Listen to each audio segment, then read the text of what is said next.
ஊப்பிக்கல் வாழ்க்கையில இதெல்லாம் ரொம்ப சகஜமப்பா. அதுவும் சாதா ஊப்பியா, ஊமா ஊப்பி வேற. செயினை திருடிய சொந்த ஊர்ல சொந்தமா காம்ப்ளெக்ஸ் கட்டி வாடகைக்கு விட்டு இருக்கிறாங்கன்னா உடன்பிறப்பு ஊராட்சி மன்ற தலைவர் ஒருவர். இதெல்லாம் எவ்வளவு பெரிய சாதனை.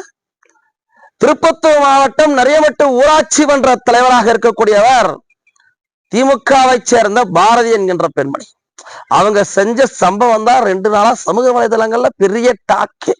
அதுவும் தினமலர்காரன் ஒன்று செய்தி போட்டான் பாருங்க, அவங்க கொடுத்த வாக்குமூலம்னு. வேதனைத்தான் அவங்க செஞ்சது. இருந்தாலும் அந்த வாக்குமூலத்தை படிச்சுட்டு சிரிப்பா அடக்க முடியல.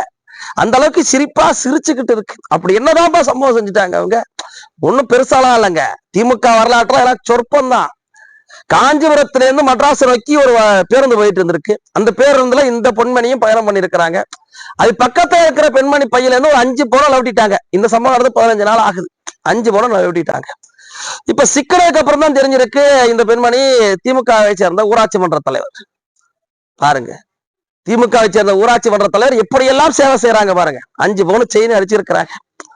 ஏன்னா உங்களுக்குத்தான் ஊராட்சி மன்ற பணமே பெரிய அளவுல அடிச்சிருப்பீங்களே அப்படின்னு நம்மளுக்கும் தோணும். அதுக்குத்தான் தினமலர்ல ஒரு செய்தி போட்டிருக்கிறான். அவங்க கொடுத்த வாக்குமூலம்னு விலாவரியா. அந்த பெண்மணிக்கு திருடுறது ஒரு பழக்கமாவே போயிடுச்சா. அப்படிலாம் திருடி 15 வருஷமா அந்த பெண்மணி திருடுதான். திருடி சொந்த ஊர்ல காம்ப்ளெக்ஸே கட்டிருக்குதா. ஊராட்சி மன்ற தலைவரானதுக்கு அப்புறம் உற்றார் உறவினர்கள் எல்லாம், ஏமா எல்லாம் வசதி வாய்ப்போட செட்டில் ஆயிட்ட, ஊராட்சி மன்ற தலைவராக வர போயிட்ட, இனிமேட்டு அதை விட்டுட வேண்டியதானே அப்படின்னு சொல்லி பார்த்தாங்களாம். ஆனா இந்த பெண்மணிக்கு பக்கத்துல அந்த நகையெல்லாம் பார்த்ததுக்கு அப்புறம் அந்த நகைக்கு முன்பாக இவர்களுடைய லட்சியம் இனிமேட்டு திருடக்கூடாது என்கின்ற வைராகியம் தோத்து போயிட்டு அப்படியான நகையை திருடிட்டாங்க. நான் சொல்லலைங்க, இந்த செய்தித்தாள்ல அந்த பெண்மணி கொடுத்த வாக்கு மூலம்னு ஒரு செய்தி போட்டிருக்கான்.